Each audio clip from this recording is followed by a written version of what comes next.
चलो बच्चों, क्लास 10 का भारतीय भवन का ये मैथ है प्रश्नावली 2A। क्या है प्रश्नावली 2A? थोड़ा लंबा चैप्टर है इसलिए थोड़ा लॉन्ग चल रहा है अभी, ठीक है ना। कहता है 2 चर वाले रैखिक समीकरण यू। मैंने पिछले वीडियो में 34 के 1 का ABC अपलोड कर दिया है, 2 भी अपलोड कर दिया हूँ। चलिए अब क्वेश्चन नंबर 3 के पास चलते हैं।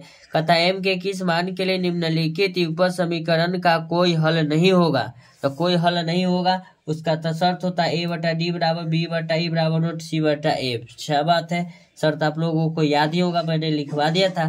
क्वेश्चन कहता है 3x + y बराबर 1, फिर कहता है 2m - 1 × x + m - 1 बराबर × y बराबर 2m + 1। चलिए क्वेश्चन नंबर नोट डाउन करते हैं। ये क्वेश्चन नंबर 34 का तीसरा नंबर आपका ये सवाल रहा, ठीक है। कहता है m का मान ज्ञात करना है ना, m का मान ज्ञात करना है,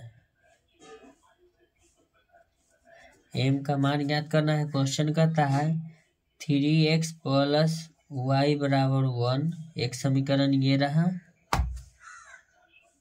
उसके बाद क्या कहता है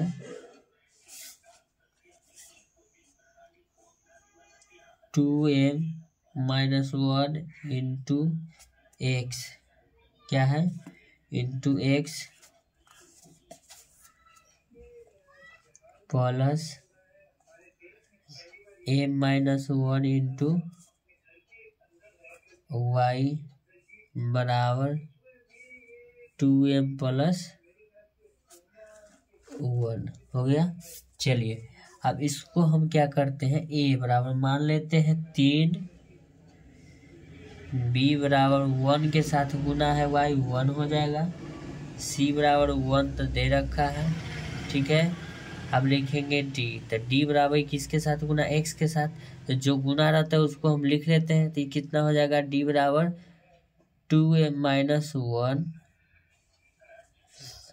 e बराबर लिखेंगे, ये पूरा लिखेंगे m - 1, f बराबर लिखेंगे 2m + 1।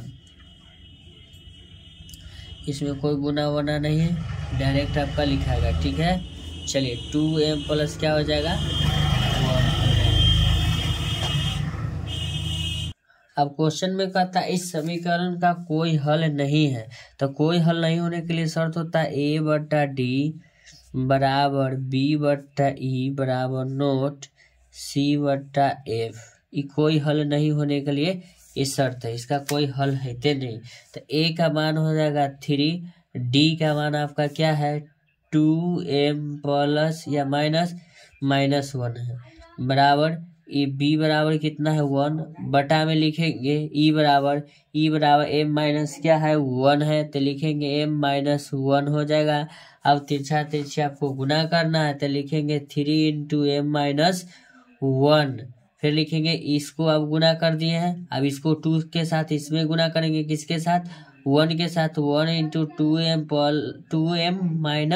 1, 3 गुना m 3m -3 गुना 1 3 बराबर 1 गुना 2 यानी कि 2, m तो m है, 1 गुना 1 क्या होगा 1, इसको लिखेंगे 3m माइनस में आएगा इधर तो 2m हो जाएगा, बराबर लिखेंगे -1 बराबर को हो जाएगा +3, कितना हो जाएगा +3 होगा। तो घट के आपका बचेगा m, 3 में से 2 घटेगा 1 बचेगा, +3 -1 बचेगा आपका 2, तो m बराबर आपका कितना हो जाएगा बच्चों 2। तो यही हमको कहता है m का मान ज्ञात करें जिसका कोई हल नहीं है। तो m बराबर अगर 2 होगा तो इसका कोई हल नहीं होगा इस समीकरण में, ठीक है। तो ऐसा ही वीडियो का कंटेंट पाने के लिए आप मेरे चैनल को लाइक करिए, चैनल को सब्सक्राइब करिए। Thank you so much. आपसे मिलते हैं फिर नेक्स्ट क्वेश्चन में। चलिए ये 34 का पूरा समाप्त।